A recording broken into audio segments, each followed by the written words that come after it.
Hey, welcome back. Bentbrook here. I found a knife in a drawer I hadn't used in a while, so I decided to get out and use it.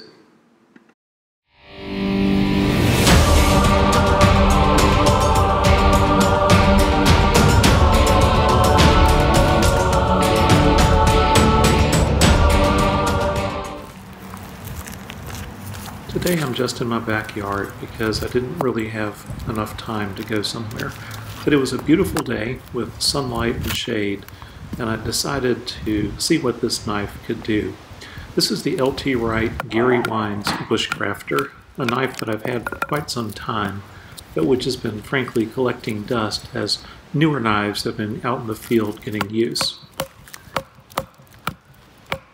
This knife has a relatively thick spine on it, and as a consequence of that, and a skinny grind, as a consequence of both of those, once you get it into a log, these are hardwood fragments here, it will actually split the log fairly easily because of the thickness of the knife itself.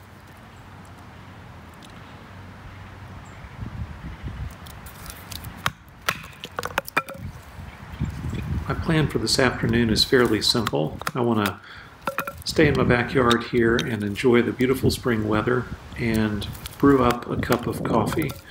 I have some Medaglia d'Oro instant espresso, which is a really delicious instant espresso. It's my camp coffee, if you will, and always a good time for a cup of coffee in my opinion. And because it's a little bit cool this afternoon, it's actually going to taste really good, unlike sometimes in the heat of summer when it's a little bit too hot to go out and enjoy a cup of coffee. Here I'm splitting a pine log, and it's really knotty and really twisted, and it's giving the knife a really good challenge here to kind of make it through all those crazy grippy pine knots and resinous wood. Don't worry, I'm not going to hit it into the pavement.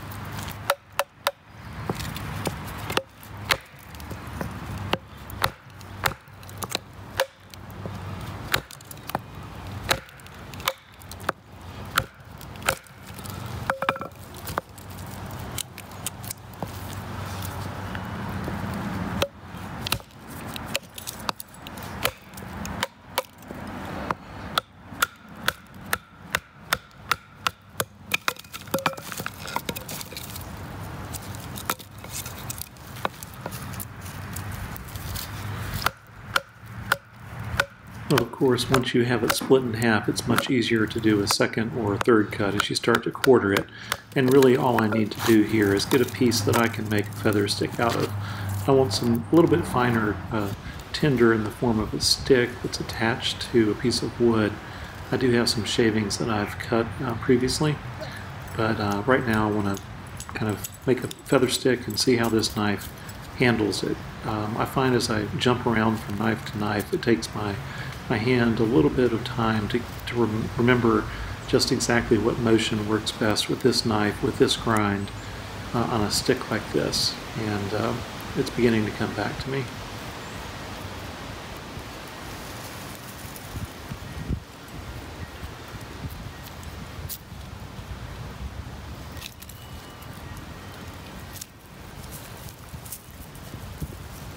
Okay, wait for it. Wait for it. Wait for it. Say hello to Zeus, my Siberian Husky.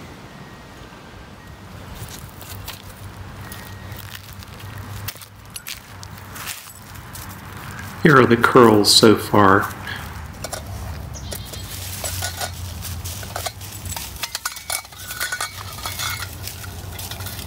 Okay, my stove of choice today is the Ouspots stove. This is a multi-fuel stove. That little plate I just set aside is for a transient burner that you can set in the top, or you can put a solid fuel cube like Esbit in there. It is a gasifier stove, as you may be able to tell from looking at it here. The double layer that I just put on top of the other one, you can see the holes in the top of it, the top rim now, where the gas comes out and reignites. These are some of the shavings that I put in previously, and now I'm going to start taking some of these hardwood scraps and split them down a little bit more and put them in here so I have some fuel.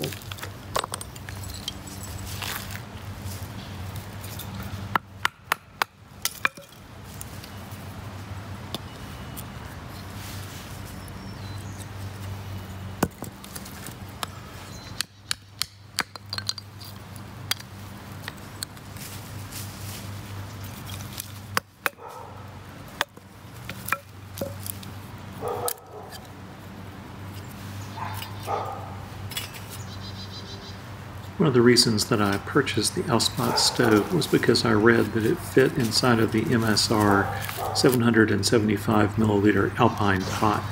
And while that's not the pot that I'm using today, I did want to have something that had this multi-fuel option to it that could fit inside of that pot, which is my main pot in my cook kit.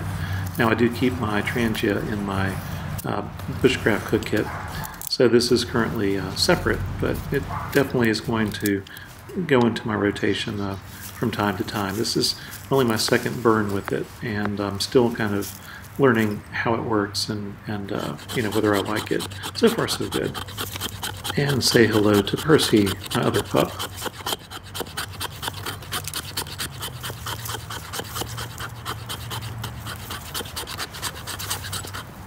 I'm sure a lot of you recognize what I'm doing, which is scraping some fat wood with the sharpened spine of my knife. This makes a really resinous, sticky sort of fiber, I guess you could call it, that will ignite very easily and will burn with a hot sort of flame that smokes with black smoke because of the amount of resin in it. Fat wood is hands down my favorite tinder. I love the smell of it. I love the feel of it. I love the way it reacts and responds. As you're going to see here, it takes very little effort to get it going. A couple of just faint pushes with the knife on the tip of my tinder, or my ferro rod here, and it's up. It immediately flares up, as you can see, and I got to get it in so I can get things going. One of the curiosities of this gasifier stove is that it really does an excellent job, well, actually all gasifiers do, of consuming the fuel. But what that means is you have to have fuel in there pretty constantly.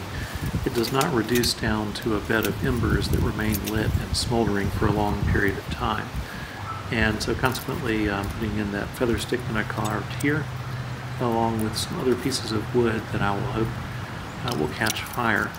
At this point, because the flames are kind of in the heart of the stove here still, it has not gone really into gasifier mode, but a little bit later I'm sure you'll see what happens. The gas vapors will go up through the outer wall of the stove from the bottom, and they will reignite on the flames at the top, and you'll see jets of flames that shoot out. I'll mention that when that happens a little bit later.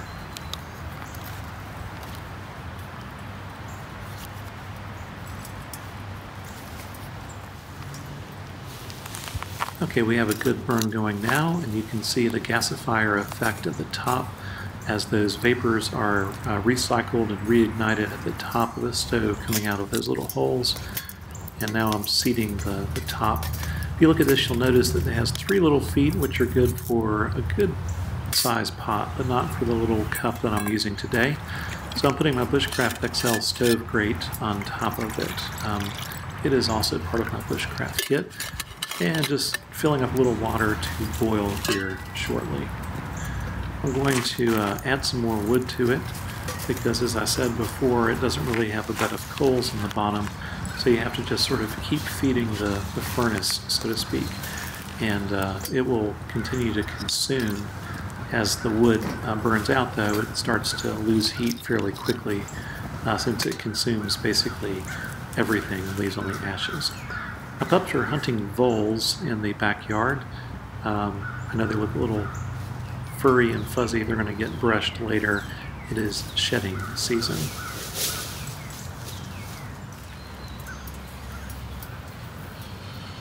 Okay, my cup of the day is the Ozark Trailcup. I've added silicone tubing as a insulation to the handles, and I'm going to be shortly making some delicious Medaglia d'Oro instant espresso. Highly recommend it.